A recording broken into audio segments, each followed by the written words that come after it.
दोस्तों, उत्तर प्रदेश के 10 सीटों पे उपचुनाव होने हैं और इस उपचुनाव में सभी पार्टियां तैयार हैं क्योंकि इस चुनाव में सभी पार्टियों ने अपनी प्रतिष्ठा लगा दी है। प्रतिष्ठा क्यों लगा दी है? क्योंकि 2027 की राह क्या होगी, जनता किस दिशा में जाएगी और क्या होगा। क्योंकि जिस प्रकार से समाजवादी पार्टी की इस बार जीत हुई है लोकसभा चुनाव में, लगभग 37 सीटें समाजवादी पार्टी जीत के संसद भवन पहुंची है, तो समाजवादी पार्टी का भी कॉन्फिडेंस जो है हाई लेवल पे है कि हम 2027 में सरकार बनाएंगे।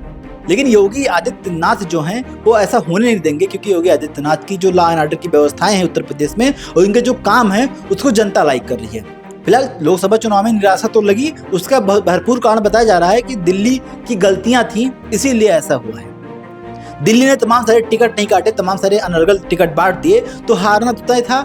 योगी ने अपनी सूची लेकर दिल्ली योगी पहुंचे थे, लेकिन योगी की सूची पे सहमति नहीं बन पाई, उसका नाम हटा दिया गया। तो ऐसे में कहीं ना कहीं नुकसान तो हुआ है, लेकिन योगी आदित्यनाथ ने पूरी तरीके से अब कमान अपने हाथों में ले ली है और कहीं ना कहीं संदेश भी दे दिया है कि उत्तर प्रदेश में अब योगी आदित्यनाथ का राज चलेगा। क्योंकि जिस प्रकार से आप देख रहे हैं लगातार पिछले दिनों में योगी के जो भाषण रहे हैं, लेकिन इस उपचुनाव में योगी आदित्यनाथ ने 2 सीटों की जिम्मेदारी ली है और कहीं ना कहीं जिस प्रकार से उपचुनाव कोई भी पार्टी सीरियस नहीं लेती इतना ज्यादा, जिस प्रकार से इस बार चुनाव में देखा जा रहा है।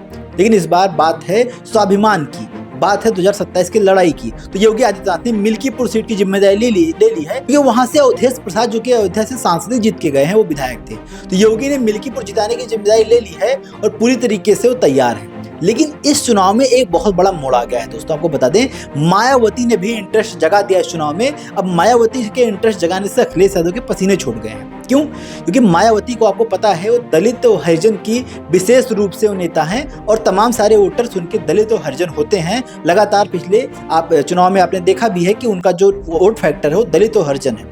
वहीं समाजवादी पार्टी का मुस्लिम और यादव है, लेकिन दलित के तमाम सारे वोट समाजवादी पार्टी में भी जाते हैं। तो इस प्रकार से मायावती ने 4 सीटों पे अपने कैंडिडेट उतार दिए चुनाव में और बात आगे के लिए कहा है कि मैं कैंडिडेट उतारूंगी इस चुनाव में। तो ऐसे में अखिलेश यादव की धड़कनें बढ़ गई हैं, क्योंकि अयोध्या वाली सीट पे यानी मिल्कीपुर सीट पे अवधेश पासी के लड़के अजीत पासी उतर रहे हैं चुनाव में। अब ऐसे में अजीत पासी जो पासी समाज से आते हैं, अजीत प्रसाद, तो पासी समाज यानी जो हरिजन समाज है, पिछड़ा दलित समाज है, उसमें मायावती की बड़ी पकड़ मानी जाती है।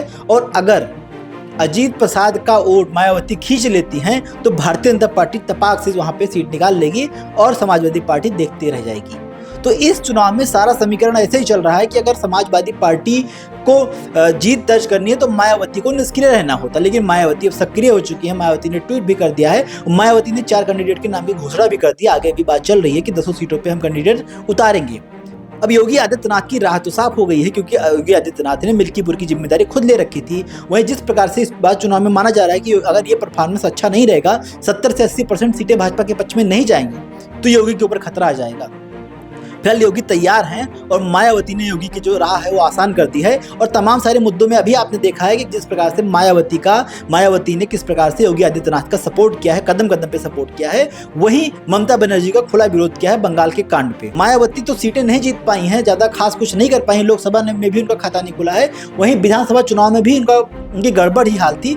लेकिन मायावती जो है वो गेम चेंजर बन जाती है। क्यों? क्योंकि मायावती के जो वोट्स हैं दोस्तों आज भी फिक्स हैं और हरिजन समाज का वोट कहीं ना कहीं मायावती को जाता है। तो ऐसे में मायावती जिस सीट पे उनका प्रत्याशी लड़ता है वहां की स्थितियां गड़बड़ हो जाती हैं। तो ऐसे में मिल्कीपुर की जो स्थिति है वो फंस चुकी है। सपा के लिए मुश्किलें दिखाई पड़ रही हैं। अभी तक ये माना जा रहा था कि समाजवादी पार्टी और भाजपा में तगड़ी लड़ाई होगी और क्या पता समाजवादी पार्टी जीत जाए, लेकिन अब समाजवादी पार्टी की लगभग जो जीत का फैक्टर है वो 20% ही बच गया है। कुछ खास नहीं हो पा रहा है, क्योंकि मायावती की सक्रियता अखिलेश यादव को भारी पड़ गई है।